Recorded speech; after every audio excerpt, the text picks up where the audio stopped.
때로 한 사람의 일생을 딱 한마디로 요약할 때가 있습니다. 예를 들면은 이순신 장군, 그러면 거북선, 딱 이 한마디로 그분의 일생이 다 정리가 되는 걸 알 수가 있지 않습니까? 세종대왕, 그러면 훈민정음 반포, 딱 이 한마디로 세종대왕이 어떤 왕이었는지 그 일생을 이렇게 함축적으로 요약하는 결과가 나옵니다. 이순신 장군이 평생 거북선 만드는 것밖에 한 게 아니고, 또 세종대왕이 한글 만드는 것 말고는 한 게 없는 왕이 아니지만, 그러나 딱 그 한마디로서 그분이 어떤 장군이었고 그분이 어떤 왕이었는지를 정리할 수 있다는 이런 말씀입니다. 이런 의미에서 저는 여러분에게 이런 질문을 던지고 싶은데요.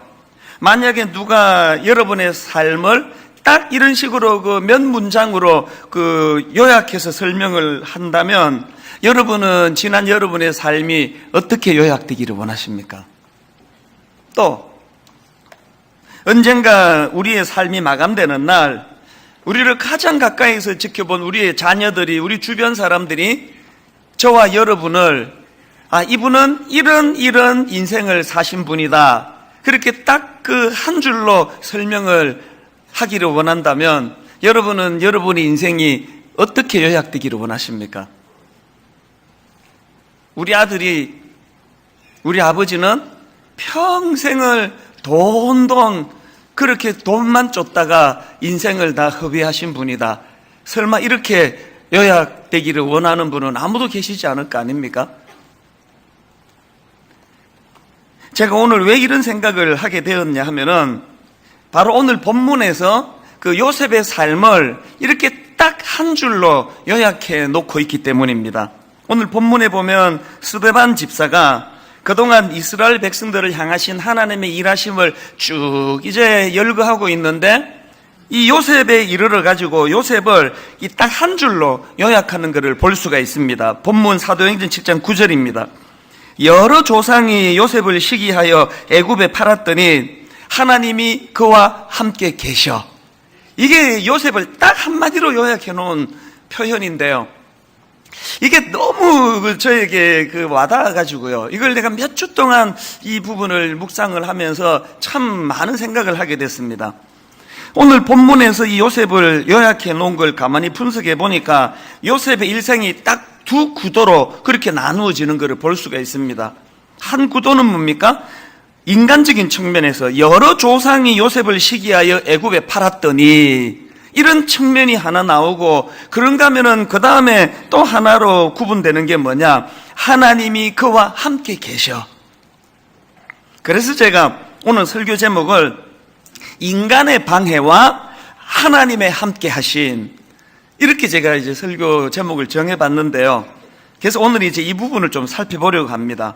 자, 먼저 요셉의 일생을 정리해 놓은 앞부분을 보자면, 여러 조상이 요셉을 시기하여 애굽에 팔았더니, 여기에 해당되는 이 인간의 방해, 이걸 좀 살펴보려고 하는데요. 사실 스데반의 분석 그대로예요. 요셉의 삶에는 참 주변에 도움이 안 되는 못된 인간들이 참 많았습니다. 우선 그의 아버지 야곱은 대놓고 요셉 인생을 방해한 사람이 아니고요, 잘못된 사랑으로 다가갔기 때문에 아들에게 결국은 누가 된 케이스입니다. 자, 창세기 37장 3절. 요셉은 노년에 얻은 아들이므로 이스라엘이 여러 아들들보다 그를 더 사랑함으로 그를 위하여 채색 옷을 지었더니, 여기 나오는 채색 옷을 화려한 옷, 이렇게 번역한 성경도 제가 봤는데, 그러니까 여기 나오는 채색 옷이라는 거는 그 아들 요셉을 향한 아버지의 편애를 그렇게 묘사한 거라고 생각을 합니다. 이게 굉장히 좋아 보이지만 결국은 이 아버지의 편애가 요셉 형제 관계를 다 망쳐놓았고, 이게 결국은 요셉으로 하여금 애굽에 팔려가게 만드는 한 원인이 됐다는 건 다 아시는 거 아닙니까?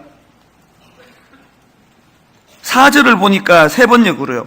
형들은 아버지가 그를 자기들보다 더 사랑하는 것을 보고서 요셉을 미워하며 그에게 말 한마디도 다정하게 하는 법이 없었다. 참 이게 우리 부모들의 딜레마예요. 우리는 우리 아들을 너무 사랑해서, 우리 딸을 너무 사랑해서 잘 되라고 해준 거게 결과적으로 그 아이들을 망치게 만드는 일이 한두 가지가 아니에요. 우리가 아이들을 사랑하되 하나님 주시는 지혜로 사랑할 수 있게 해달라고 그렇게 기도하면서 길러야 되는 게 그 자녀 교육 아닙니까? 그 결과적으로 너무너무 요셉을 그 아버지가 사랑했지만 그게 요셉 인생을 망가뜨리는 그런 독이 됐다는 거. 또 그런가 하면은 요셉의 인생의 결정적인 방해꾼 역할을 했던 게 그 배다른 형제들 아닙니까? 동생이 아버지 사랑을 받는다는 그 이유 때문에 질투의 화신이 돼가지고 세상에 동생을 죽이려고 그냥 그러지를 않나, 애굽의 인신매매로 팔아버리지를 않나. 여러분, 이 죄성을 가진 우리가요 늘 두려워하고 또 두려워해야 되는 게 이 질투라는 감정이 자리 잡지 못하도록. 저는 우리 교회 젊은 부교역자들을 제가 질투하게 될까봐 하나님께 기도하고 있습니다. 아버지, 제가 우리 교회 젊은 교역자가 저보다 설교를 잘하고 저보다 성격이 더 좋고 저보다 사람들에게 인정을 받는다 할 때 거기에 얘가 막 그냥 질투로 말미암아 그 사람은 설교도 잘 안 세우고 저기 뭐 한직에 가서 갖다 놓고 이렇게 한다면은요 그건 비참한 거 아닙니까? 제가 그런 비열한 인간이 되지 않게 해달라고 기도하는 이유가 뭘까요? 저도 저를 믿을 수 없기 때문이에요.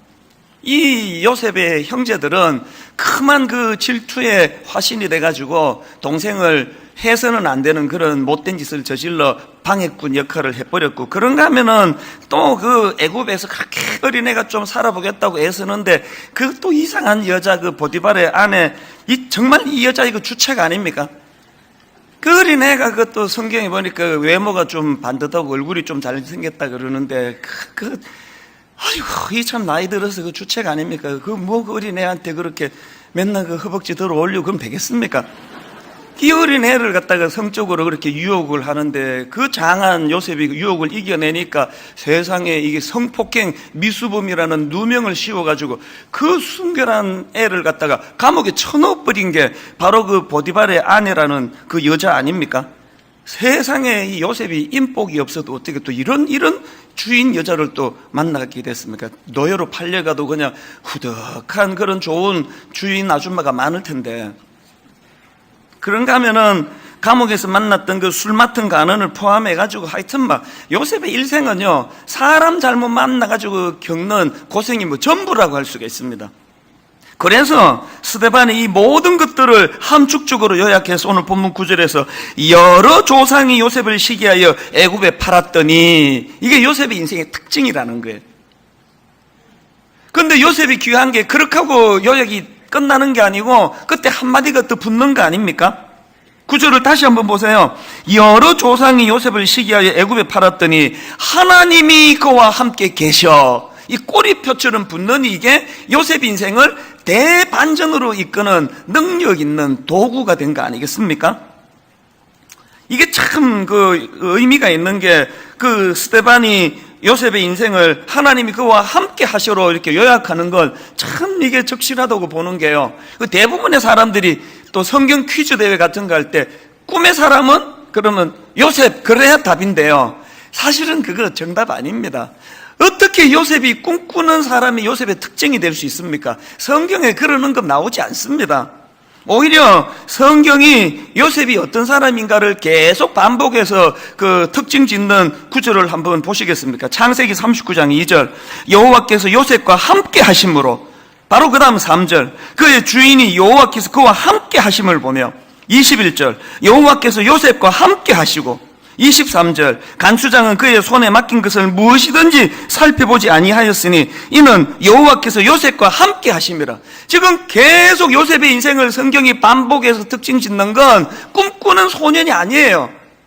그 황당무계한 요셉의 꿈이 가능했던 거는 바로 이 특징, 여호와가 함께한 인생, 여호와가 함께하심, 여호와가 함께하심.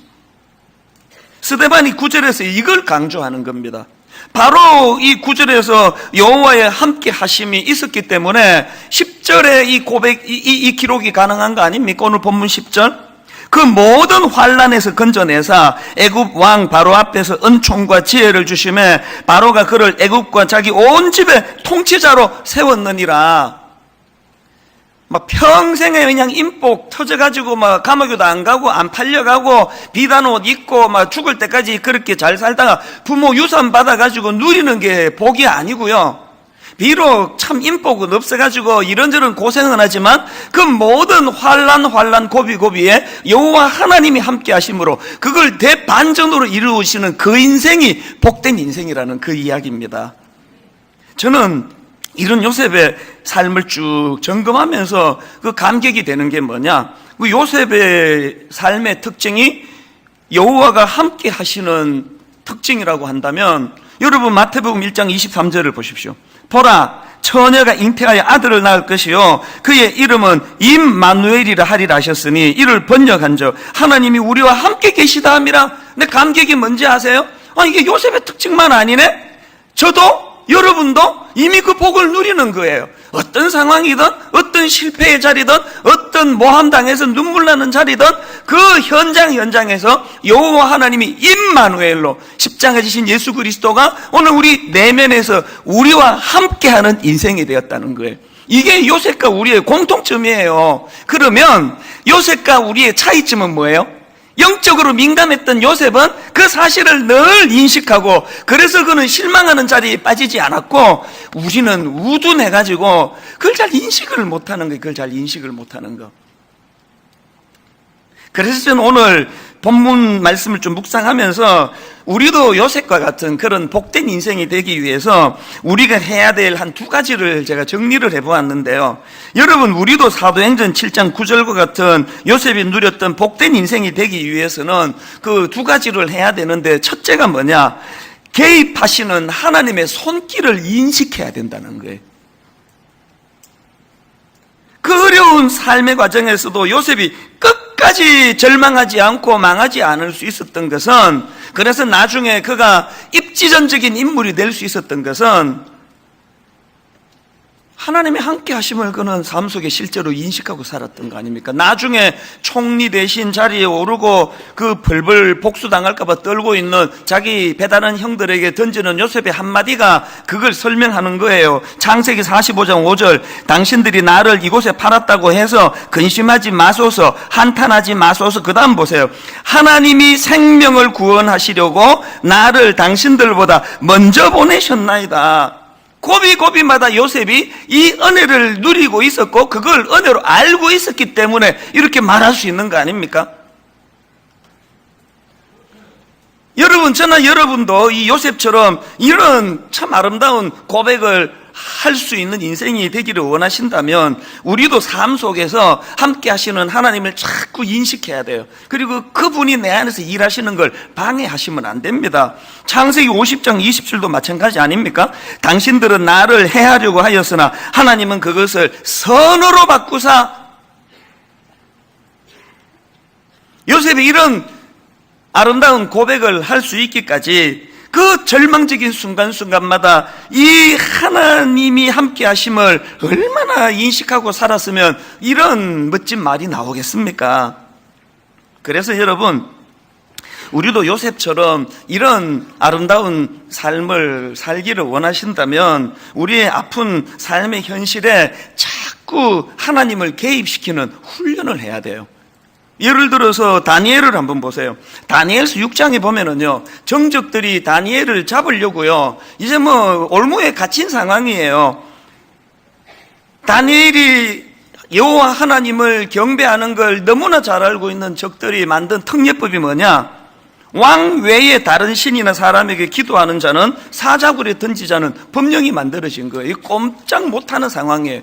그 상황에서 다니엘을 한번 보세요. 유명한 말씀, 다니엘 6장 10절. 다니엘이 이 조서에 왕의 도장이 찍힌 것을 알고도 자기 집에 돌아가서는 윗방에 올라가 예루살렘으로 향한 창문을 열고 전에 하던 대로 하루 3번씩 무릎 꿇고 기도하며 그의 하나님께 감사했더라. 제가 예전부터 이 구절은 잘 알고 또 좋아하는 구절인데 이번에 새롭게 묵상하면서 세상 깨달은 게 하나 있습니다. 대부분의 믿음 있는 사람도 예전에 하던 대로 무릎을 꿇고 기도하는 일은 다 해요. 차이가 뭐냐? 우리 다 창문 닫고 해요. 들킬까봐. 근데 지금 다니엘은 적들 보라고 창문을 젖히고 지금 위기를 자초하는 거 아닙니까? 창문을 젖히고 기도하는데요. 이번에 제가 이 구절을 묵상하다가 새롭게 깨달은 게 뭐냐 하면은 지금 다니엘이 적들 보라고 창문을 젖히고 하는 이 기도 행위는요. 지금 그 정적들과 자기를 죽이려는 정적들과 자기 사이에 하나님을 개입시키고 있는 거예요. 하나님을. 이게 하나님을 개입시키는 훈련입니다. 골리앗을 무찔렀던 다윗도 마찬가지예요. 자기가 그 골리앗 무찌르겠다 그러니까 막 온 동네 사람들이 다 말리는데 그건 무릅쓰고 이제 골리앗 앞에 나가서 이제 도전장을 던지는데 우리 잘 아는 사무엘상 17장 45절 다윗이 블레셋 사람에게 이르되 너는 칼과 창과 단창으로 내게 나아오거니와 나는 만군의 하나님의 이름 내가 모욕하는 이스라엘 군대의 하나님의 이름으로 내게 나아가노라. 알고 봤더니 우리 익히 아는 이 말씀도요. 지금 다윗이 골리앗과 자기 사이에 하나님을 개입시키는 거예요. 지금 하나님을.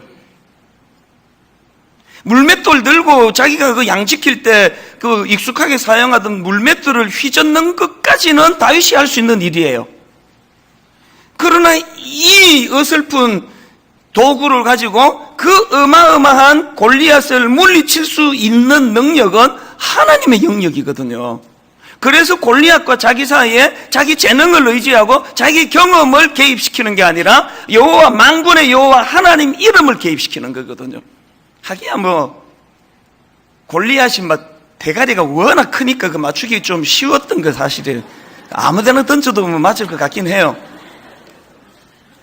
여러분 그런 위기를 만날 때 그런 도전 앞에 우리는 습관적으로 내 경험을 떠올리고 그래서 낙심하고 좌절하고 싸워보지도 않고 졌다 항복하고 오늘 이 부끄러운 모습이 우리의 모습이라면 우리가 다니엘에게 우리가 요셉에게 우리가 다윗에게 배워야 되는 게 뭐라 그랬습니까? 삶 속에서 하나님을 개입시키는 훈련을 해야 되는 거예요. 그 믿음 좋으면 뭐합니까? 믿음 좋으면. 그 맨날 그 눈 뜨자마자 큐티 하면은 무슨 소용입니까? 결정적으로 인생의 골리앗을 만날 때, 결정적으로 정적들이 나 죽이려고 달려들 때, 그 믿음이 하나도 작동이 안 되는데, 그 비싼 자동차를 구입해가지고 막 시동 걸고, 이 비싼 차는 역시 엔진 소리가 달라. 그렇게 하고 기아를 중립에 넣어놓고 있으면 무슨 소용이 있냐고요. 그 날카로운 엔진 소리를 울리는 그 비싼 자동차가 지금 시동이 걸렸으면 기아를 일단에 넣어야지 바퀴가 나가는 거 아닙니까? 우리 신앙생활이라는 게 기아 중립에 넣고 시동 걸고 이 신앙이 여러분 이게 뭐 그 자동차 엔진 소리 듣는 정도밖에 안 되는 거 아닙니까? 우리 솔직히 말해서. 맨날 이 송림고등하고 강당에서는 막 믿음이 막 너무너무 충만한데 막 본당에 들어오려면은 뭐 한 40분 전에 와야 되는데 40분을 여러분이 기다리면서 이 막 믿음이 지금 오늘 막 충만히 작동하신 거 아니냐고요. 체육관 빼고. 뭐 이렇게 믿음이 충만하면 무슨 소용이에요. 엔진까지는 걸었는데 내일부터 삶 속에서 이 기아를 일단에 넣어야 이 믿음이 삶 속에서 작동을 하게 되는데 그 기아를 중립에 넣고 맨날 찬양 소리가 엔진 소리랑 좀 비슷하네요. 좋아. 그러면서 가사가 주옥 같다고 틈만 나면 또 그 설교 다시 또 듣고 하면서 목소리가 쉬었군 이러면서 자꾸 그 설교만 듣고 있으면 소용이 없어. 오늘 여러분이 은혜 받고 믿음이 작동이 되고 복음의 시동이 걸렸으면 하나님 앞에 이제 이걸 기아 1단에 넣고 이 무섭게 능력 있게 돌아가는 이 시동 그 엔진에 내 삶의 바퀴가 아버지 연결이 되어서 이것이 내 삶에서 굴러가는 능력이 되기를 원합니다. 요셉이 보여준 게 바로 그 모범 아니겠습니까? 그래서 저는 요셉에게 그 별명을 하나 붙이라 그런다면요, 저는 요셉이 내비게이션 인생 같은 내비게이션. 하나님이 함께 하심을 인식하고 하나님을 자기 삶 속에 개입시키는 인생은 내비게이션 인생이에요. 이게 무슨 뜻입니까? 저는 내비게이션 그 자동차 운전할 때마다 종종 내가 그 아줌마한테 은혜를 받아요. 근데 누군지 꼭 한번 만나보고 싶은데 이 사람은 목소리만 보여주기 때문에 얼굴을 못 보는데요. 내가 어떤 데 감동을 받느냐. 이제 이 컴퓨터가 생각할 때는 여기서 지금 주인이 목적지로 한 데까지는 좌회전을 해야 되는데 이 바보 같은 주인이 우회전을 해버린단 말이에요. 그러면 갑자기 그 아줌마가 막 궁시렁 게 문제 어떻게 이따위로 하냐 그러고 뭐 당신 같은 사람 내 안내하는 내가 그냥 한심하다 그러고 막 그냥 궁시렁시 그런 게 아니고요. 그 내비게이션 아줌마는 딱 좌회전해야 되는데 주인이 우회전하면 과거 다 잊어버리고 우회전한 잘못된 그 길에서 가장 빠른 길, 가장 최선을 다하는 그 길을 가르쳐 주는 거 아닙니까? 이게 그 내비게이션 아줌마하고 옆에 타고 있는 자기 마누라하고 결정적으로 다른 거 아닙니까? 옆에 타고 계시는 사랑하는 아내 여러분, 지나간 과거를 가지고 계속 막 그러면 그 운전 위험합니다. 그거. 요셉을 보세요. 형제들이 다 덕스럽고 인자한 그런 형제들을 만났으면 얼마나 좋았겠습니까만 그 눈도 보니까 뭐 집안 구조 복잡한데 형들은 그렇게 질투에 화시는 걸 어떡합니까? 그리고 그것들이 그냥 애굽에 팔아버렸어요. 어느 날 눈 떠보니까 지금 애굽에 종살이로 와 있는데 어떡하겠냐고요.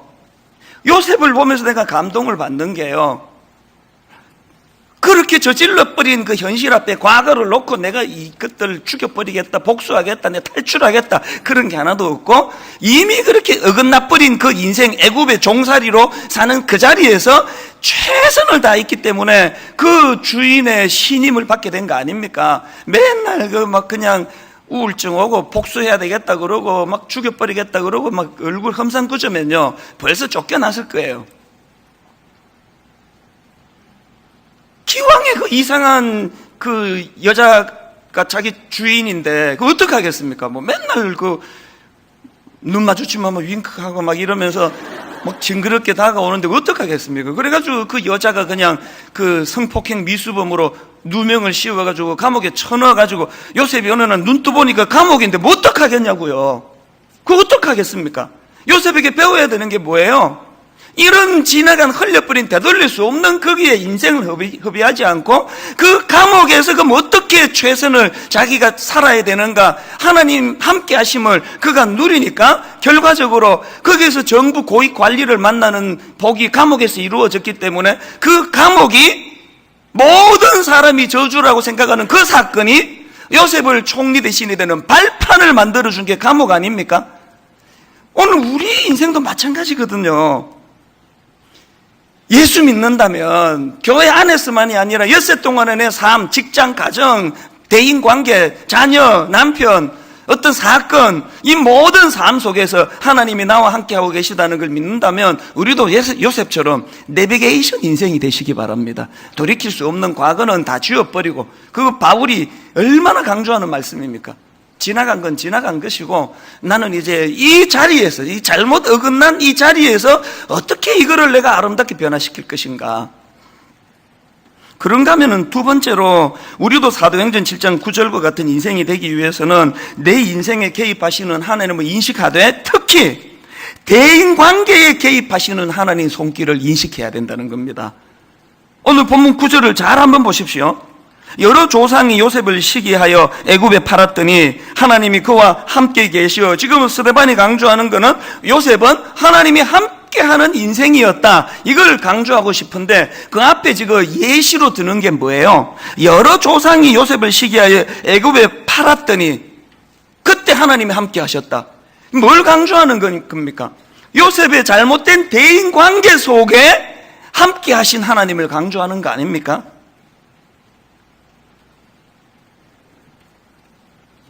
지난주 겪었던 일인데요, 저는 설교자로 살아가는 게 참 좋은 게 뭐냐면 하나님은요 너무너무 드라마틱하게 이 설교를 반증할 수 있는 삶을 경험케 해주세요. 딱 지난주에도 그걸 경험했는데요, 이 설교를 다듬고 있는데 지금 우리가 예배 장소로 빌려 쓰고 있는 이 송림 고등학교에서 연락이 왔습니다. 우리가 이제 이 학교를 빌렸으니까 이간질을 얼마나 많이 시키는지 압니까? 투서가 하나 날라왔대요. 그 투서를 내가 인용하는 것 자체가 민망해요. 너무너무 민망한 투서가 날라왔는데 내 민망함을 무릅쓰고 제가 읽어드릴게요. 내용이 이렇습니다. 아주 끔찍해요. 존경하는 교장 선생님, 저는 우연히 분당 우리 교회 이찬수 목사가 교회 복지관에 돈을 횡령한다는 것을 알게 되었습니다. 이 목사는 직원들을 압박하여 돈을 빼내는데 이것을 알고 제가 페이스북에 올렸습니다. 이 직원을 지금은 새로 고용했을 수도 있습니다. 더 기가 막힌 건요, 이런 내용도 있어요. 목사님들 사이에서 이미 그가 도둑이라는 것이 알려져 있는데도 물러나지 않으니 자녀들에게 알리는 수밖에 없습니다. 나 이거 그날 처음 알았습니다. 제가 목사님들 사이에 도둑으로 알려져 있다네요. 이런 황당한 투수를 봤는데요, 당연히 처음에는 화가 나죠. 그리고 여러분, 분당 우리 교회 담임 목사 하기 진짜 어렵습니다. 이런 일이 잊혀질만 하면은 이런 모함이 계속 일어나고, 또 이분도 지금 페이스북에다 지금 이찬수 목사 공금 횡령했다고 도둑이라고 또 글 올렸다는 거 아닙니까? 제가 무서워가지고 그 페이스북에 못 들어가 봤습니다. 댓글 또 쫙 달렸을 거 아닙니까? 목사가 또 공금을 횡령했다고 그러면서 또 그런 생각을 하니까 당연히 화가 나죠. 그리고 자꾸 이렇게 모함하니까 이분 내 설교도 인용하고 하는 거 보니까 예수 믿는 사람 같은데요, 자꾸 믿는 사람들이 이렇게 저를 밟으려고 하니까 트라우마가 올라오죠, 당연히. 맨날 왜 이렇게 하느냐고. 이분이요, 우리 교회 복지재단을 몰라도 너무 몰라요. 구조상 담임 목사가 그 재정에 접근할 수 없도록 되어 있습니다. 그리고 직원을 내가 또 횡령하기 위해 직원을 새로 뽑았다는데, 우리 교회 복지재단 직원은 제가 뽑는 게 아니에요. 저는 아무것도 관여 안 하거든요. 그래서 정직하게 고백하지만 감정이 아무렇지 않았다 이렇게 말하면 그건 거짓말이에요. 마음이 힘들더라고요. 화가 나더라고요. 이거 명예훼손으로 이거 해야 되는 거 아닌가, 그런 마음이 들었는데, 중요한 건 뭔지 아십니까? 인생은 해석이라 그러잖아요. 바로 그 순간에 든 생각이 뭐냐면은, 이분이 투서를 쓴 게 이게 지난주도 아니고 다음 주도 아니고, 하필 지금 대인관계에 개입하시는 하나님의 손길 인식하기, 이 설교를 다 듣는데 왜 이때 투서를 보냈을까?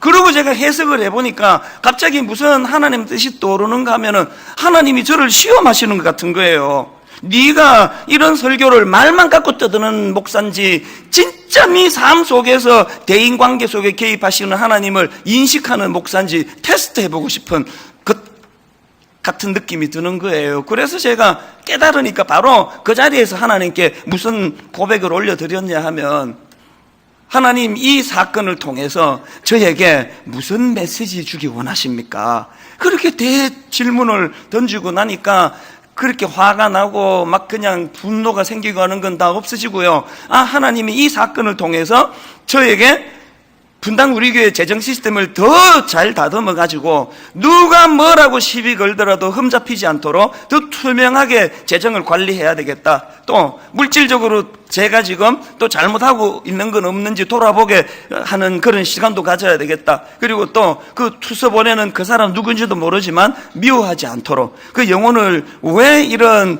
병든 행동을 하게 되는지에 대해서 긍휼히 여기는 마음을 가지고 이분을 위해 기도해야 되겠다. 많은 좋은 열매들이 나타나는 거예요. 그래서 이번에 이 일을 통해서 제가 깨달은 게 뭐냐 하면은요, 여러분을 미워하고 여러분을 모함하고 여러분을 그냥 수렁으로 몰고 가는 이런 사람을 만나면 자칫 잘못하면은 그게 우리를 파괴하는 흉기가 돼요.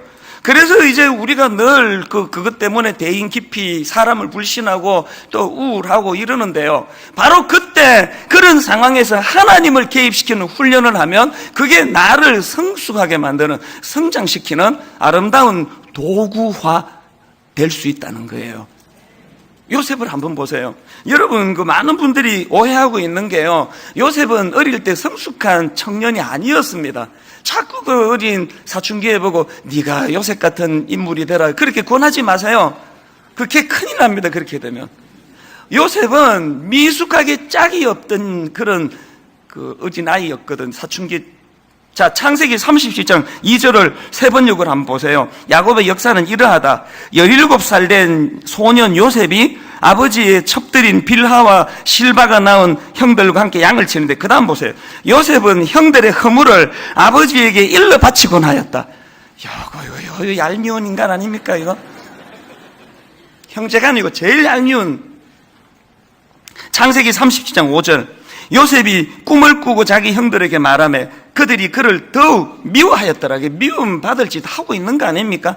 그 다음 6절에도 요셉이 그들에게 이르되 청하건대 내가 꾼 꿈을 들으시오. 우리가 밭에서 곡식단을 묶더니 내 단은 일어서고 당신들의 단은 내 단을 둘러서서 절하되이다. 이걸 지금 떠벌리고 있는 요셉이 이게 성숙한 사람입니까? 안 그래도 미운데 형들이 였고 막 입을 그냥 확 때리고 싶었을 거예요. 얼마나 요 얄밉습니까? 9절도 보세요.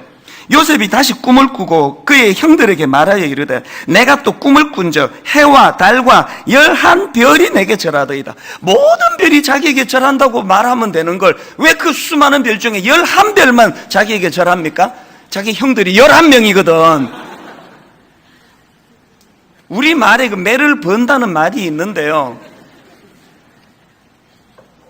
이건 인신매매 형들에게 이거 애굽에 팔려갈 짓을 지금 벌고 있는 거 아닙니까? 이런 미숙한 철딱서니가 없는 그 눈치가 없던 인간이 그게 요셉이었습니다. 이런 요셉이 나중에 한 나라의 총린이 대신이 될 만큼의 그런 인격과 또 실력을 갖춘 사람이 되는 과정에서 놀라운 하나님의 개입이 뭐예요? 세상에 그 자기 형들이 자기를 애굽에 팔아버리는 그 절망적인 사건을 통해서 그 보디발의 아내 이상한 여자가 자기를 성폭행 그 미수범으로 감옥에 쳐넣는 그런 사건을 통해서 하나님은 오히려 요셉을 다듬고 계시더라는 거예요. 그렇기 때문에 오늘 우리가 이상한 사람 잘못 만나가지고 참 어려움을 겪고 상처를 받으면 그건 자칫 잘못하면은 그게 흉기가 될 수 있는데 내 인생에 바로 그런 순간에 하나님을 대인관계에 개입시키시고 하나님이 내 삶 속에 지금 함께 하신다고 믿음으로 이거를 받으면 이건 나를 성숙시키는 고마운 도구가 된다는 거예요. 그러고 나니까 그저께 그런 교장 선생님에게 투서를 보낸 그 사건이 고마운 게 한두 가지가 아닌 거예요. 학교가 그래도 저를 믿어주시니까 오해하지 않고 그거를 그대로 저에게 또 전달도 해주시고, 그리고 그냥 이 설교할 때 예화 하나 찾는 게 얼마나 어려운데 그 고마운 투사하신 분으로 말미암아 이런 풍성한 예화를 제공해 주신 그분께 너무 감사를 드려요. 하나님이 내 인생에 개입을 하시도록 하면 그런 날 밟으려고 잡으려고 하는 그 행위조차도 내게 축복이 될 수 있다는 거예요. 결론을 맺으면서요, 제가 이 설교를 준비하는데 참 하나님의 섬세하심, 고마운 걸 또 한 번 경험했는데요. 요즘에 여러분 TV에 싱글 와이프라는 그 프로가 있다고 저는 몰랐습니다. 그리고 딱 한 번 너무 우연히 그걸 보게 되고 이후로도 본 적이 없습니다. 이 싱글 와이프가 뭐냐 보니까요, 부인, 아내 혼자 여행 가도록 이제 도와주는 뭐 그런 그 프로그램이에요. 제가 본 그날도요, 아내 혼자 일본으로 이제 여행을 떠나는 걸 이렇게 쭉 이제 보여주는 건데요. 그 주인공 여자분이 한 번도 혼자 여행을 해본 적이 없는 분이에요. 그리고 또 그 자상한 남편을 잘 만나가지고 막 남편을 모든 걸 의지해서 다 해주는 남편이에요. 그래서 이 부인이요, 자기는 이메일 주소도 하나 없대요. 그리고 남편이 이제 일본 가서 요 어플을 쓰라고 이렇게 설명해 주는데도 그 스마트폰 쓰는 방법도 몰라요. 그 이제 이분이 이제 일본 공항에 도착을 해가지고요, 숙소까지 제가 보니까 그 지하철 타고 뭐 그렇게 먼 거리도 아니에요. 그런데 이제 뭐 일본말 당연히 한마디도 못하죠. 그래서 막 손짓 발짓을 하면서 이제 그 지하철역을 막 묻고 그래가지고 또 잘못 또 타가지고 또 한참 탔다가 또 도로 내려가지고 반대로 가는데 이 여행 초보자들의 특징, 짐은 또 왜 그렇게 바리바리 싸가지고 막 혼자 들지도 못해요. 이거를 들고 막 계단에서 낑낑거리고 막 안쓰러워 죽겠더라고요. 계속 이런 게 나와요. 그리고 이분은 또 참 대단한 게요, 막 이렇게 손짓 하다가 대화가 안 되면 한국말로 해버려요. 무슨 영말이야 막 그러고 이렇게 어리버리하게 자기 말로. 제가 보기에 이렇게 먼 것 같지도 않은데 공항에서 그 호텔까지 2시간 반 걸려가지고 막 녹초가 됐을 거예요. 그렇게 하고 겨우 이제 그 호텔에 도착을 했으니 이제 로비에 앉아가지고요, 이 땀도 닦고 막 얼마나 이제 안도가 되겠습니까? 이제 목적지에 도착해서. 그래서 너무 그 얼굴이 편안하게 보이는데 갑자기 이분이요 잠깐 멍하게 있다가 눈물을 터뜨리는데요, 그냥 조금 눈물 흘리는 게 아니에요. 막 펑펑 우는 거예요. 갑자기 막 그 수건으로 얼굴을 가리면서 막 펑펑 우니까 그 주변의 사람들, 호텔 로비에서 얼마나 그 당황스러웠겠습니까? 이분이 그 고생을 너무 많이 해서 뭐 서러워서 운 건가? 아니면 몸이 너무 힘들어서 운 건가? 그게 아니래요. 왜 갑자기 이분이 그렇게 펑펑 울었나 보니까요, 이분이 길 찾는 과정에서 자기를 도와준 수많은 그 사람들의 손길이 갑자기 생각나서 그게 고마워서 울었다는 거예요. 펑펑 울면서 자기가 그 운 이유를 이렇게 설명하더라고. 오는 내내 짐을 들어주고 안내해주고 그런 사람 한 사람만 만나도 좋을 텐데 고비고비마다 좋은 사람들을 만나 여기까지 오게 된 걸 생각하니 그래서 감격해서 그렇게 펑펑 운다는 거예요. 제가요 그냥 심심해서 켜놨다가 저도 따라 울었습니다. 갑자기 마음이 울컥해지는 게 왜 그런지 아십니까? 내 인생을 말해주는 것 같아가지고요. 여러분 30살 때 온 가족이 다 미국에 살고 계시는데 결혼도 안 한 제가 보따리 2개 들고 한국에 나와가지고 시민권 반납하고 배수의 진을 친다고 그렇게 하고 교육 점수 써주는 교회도 없고 90년에 주일된데 갈 교회도 없고 너무너무 난감하게 서울 생활 생전 처음 했는데 하나님께서 지난 27년 동안 고비고비마다 어떻게 은혜를 베풀어 주시고 옥하는 목사님처럼 긴 여정의 가이드가 되어주신 분이 계시는가 하면 그 일본 사람 잠깐 손가락 하나, 저 길입니다, 이거 하나만 가르쳐주고 자기 길을 간 짧게 만난 인생 다 포함해가지고 오늘 제가 분당 우리 교회 담임 목사 이 자리에 설 수 있기까지 이 어리버리한 사람이 너무너무 고마운 많은 만남의 축복을 주셨다는 걸 그 프로를 보다가 알게 되니까요, 제 가슴도 먹먹한 거예요. 그러면서 제 마음에 오늘 아버지 설교를 듣는 우리 성도님들 인생이,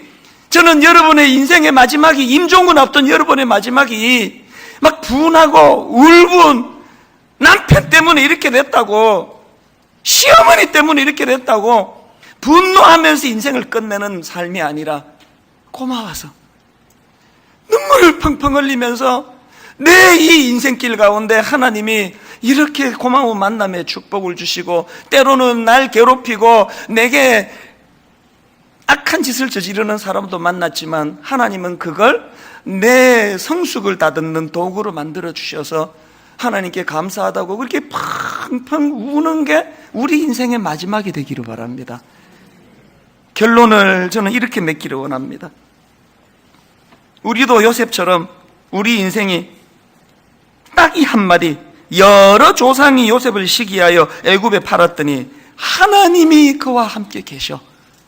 오늘 우리의 인생도 이렇게 요약되는 복된 인생이 되시기를 주님 이름으로 축복합니다. 오늘 이 설교를 준비하는 내내 저는 이 찬양 때문에 울컥울컥 했는데요, 오늘 이 찬양이 설교를 이렇게 요약했습니다. 내 인생 여정 끝내어 강 건너 언덕 이를 때 하늘 문 향해 말하리. 이분 인생의 결론, 예수 인도하셨네. 우리 가사를 생각하시면서 함께 찬양하기 원합니다. 내 인생 여정 끝내어, 내 인생 여정 끝내어 강 건너 언덕 이를 때, 강 건너 언덕 이를 때 하늘 문 향해 말하리. 여러분 인생이 어떻게 요약되기 원하십니까? 예수 인도하셨네. 예수 인도하셨네. 매일 발걸음마다, 매일 발걸음마다 예수 인도하셨네. 예수 인도하셨네. 나의 무거운 죄짐을 모두 벗고 하는 말, 짐을 모두 벗고 예수 인도하셨네. 예수 인도하셨네. 이 가시밭길 인생을 가시밭길 인생을 허덕이면서 갈 때에 허덕이면서 우리의 지난 세월 돌아보니 시험과 환난 많으나 시험과 환난 인도하셨네. 예수 인도하셨네. 여러분, 우리의 지난 삶을 돌아보니 매일 발걸음마다 예수 인도하셨네. 예수 인도하셨네. 나의 무거운 죄짐을 모두 벗고 하는 말. 예수 인도하셨네. 저는 그 프로를 본 이후로 문득문득 그런 생각을 해요. 분당 우리를 개척한 한 지난 15년 얼마나 아름다운 만남의 축복을 주셨는지, 저는 우리 일기 장로님들, 세상에 70살까지 장로, 시무장로 자격이 있는 그분들이, 목사님 우리는 10년만 하고 물러갈 비켜드릴 테니까 더 좋은 분들과 함께 목회하시라고, 이런 고마운 만남을 제가 받아 누리고, 우리 수많은 순장님들의 이 어리버리한 종과 더불어 참 탓하지 않고 흠잡지 않고 그렇게 섬기시는 그런 모습들, 여러분 지난 세월을 돌아보시면서 잊혀졌지만 참 짧은 만남이지만 내게 고마웠던 그 많은 분들이 떠올려져서 그 호텔 로비에서 감격에서 펑펑 울 수 있다면 그게 행복 아니겠습니까? 그런가 하면은 보디발의 아내와 같은, 요셉을 팔아넘긴 배다른 그 형제 같은 악연을 만났다 할지라도 하나님은 그 상처 구덩이로 몰고 가는 그 악연을 나를 다듬어 성숙하게 만드는 도구로 만드시기 때문에 나는 관계에서 상처가 없고, 돌아보면 좋았던 기억밖에 없고, 내 남편이, 내 아내가 완벽해서 고마운 것이 아니라 이렇게 하나님 앞에 인생은 해석인데 잘 해석하니 갈수록 내 배우자가 고마워지고 내 부모님이 고마워지는 그런 인생의 길을 우리가 가야 되지 않겠습니까? 우리 한 번 더 이 찬양 부를 동안에 가능하다면 여러분 눈을 감고 여러분이 지난 발자취를 한번 거슬러 보세요. 오늘 이 자리 이 모습으로 앉아있기까지 얼마나 고맙고 아름다운 분들이 많았는지, 그리고 또 자칫 상처받고 관계 깨지고 우울증 오고 대인 깊이 오고 이럴 수밖에 없는 우리 성격인데, 이걸 하나님이 이렇게 아름답게 선으로 만들어주신 그 은혜가 떠올려지면 좋겠습니다. 우리 다시 한번 이 찬양 부를 때 성령님이 그 은혜의 길로 인도하기 원합니다. 내 인생 여정 끝내어, 내 인생 여정 끝내어, 강 건너 언덕 이를 때, 여러분 우리 인생의 마지막에 하늘 문 향해 말하리. 무슨 고백하시겠습니까? 예수 인도하셨네. 예수 인도하셨네. 지난 우리의 삶을 되돌아보며 매일 발걸음마다 예수 인도하셨네. 예수 인도하셨네. 나의 무거운 죄짐을 모두 벗고 하는 말. 예수 인도하셨네. 이 가시밭길 인생을 참 힘든 과정이 많았습니다. 허덕이면서 갈 때에 아픔도 많았습니다. 시험과 환난 많으나, 그러나 그런 내 인생 예수 인도하셨네. 여러분 우리가 가진 이 감격, 매일 발걸음마다 예수 인도하셨네. 나의 무거운 죄짐을 모두 벗고 하는 말.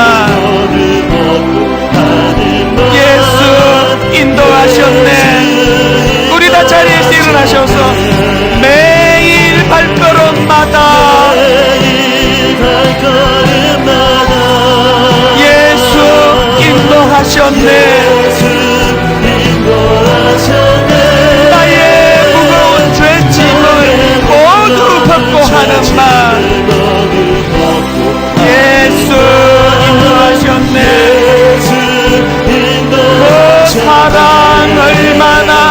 아름다운지 사랑 얼마나 아름다운지 그 사랑 얼마나 날 부욕해 하는지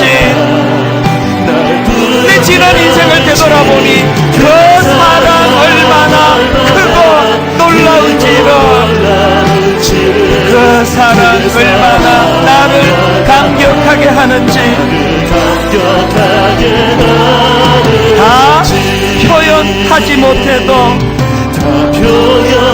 나 표현하리라 다 고백 못해도 나 고백하리라 다 알지 못 다 알 수 없어도 나 알아가리라 다 닮지 못해도 나 닮아가리라 그 하나님을 이렇게 찬양합니다.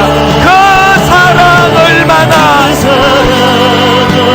아름다운지 그 사랑 얼마나 날 부욕해 하는지 그 사랑 얼마나 크고 놀라운지를 그 사랑 얼마나 나를 감격하게 하는지 우리 마지막으로 이렇게 고백합니다. 매일 발걸음마다 매일 발걸음마다 예수 인도하셨네. 나의 무거운 모든 죄짐을 모두 벗고 하는 말 예수 인도하셨네. 하나님 아버지, 지난 짧은 우리의 삶을 되돌아보니 참 아팠던 기억도 많고 가장 가까운 부모에게조차 상처를 받았던 기억이 많고 가장 가까운 내 아내에게 남편에게 상처를 받아 잠을 이루지 못하는 고통스러운 시간도 참 많았는데 놀랍게도 오늘 말씀으로 내 인생을 조명해보니 그 상하고 아픈 고비고비마다 주님이 나와 함께 하셨고 그 임마누엘 되시는 주님이 함께 하심으로 말미암아 그 아팠던 순간순간이 그 관계의 아픔에서 오는 그 상함이 오히려 미숙한 나를 다듬고 성숙하게 만드는 도구가 되도록 요셉을 그렇게 인도하셨듯이 저희들도 그렇게 인도하셨음을 깨닫고 감사를 드립니다. 그런가 하면은 요셉과 달리 내게 아픔을 주었던 사람들보다 훨씬 더 많은 눈물나게 고마운 많은 사람들을 만나게 하시고 순간순간 함께 울어주고 우리 눈물을 닦아주며 아버지 초행길 그 호텔 숙소가 어딘지 알 수 없고 일본만 할 수 없는데 고비마다 친절하게 길을 안내해주는 그 가이드를 만나 로비에 앉아 펑펑 울고 있는 그 여성의 모습이 이 땅의 마지막에 우리의 모습이 되기를 원합니다. 너무 감사하고 너무 감격해서 하나님 앞에 이 만남의 축복을 기뻐하며 그 감격으로 눈물을 흘리며 그렇게 남은 인생을 살아갈 수 있도록 하나님 저희들을 인도하여 주시옵소서. 이번 한 주간 그 은혜의 기쁨과 감격으로 내 삶이 조금 더 기쁘고 행복한 그런 한 주간이 되도록 인도하여 주시옵소서.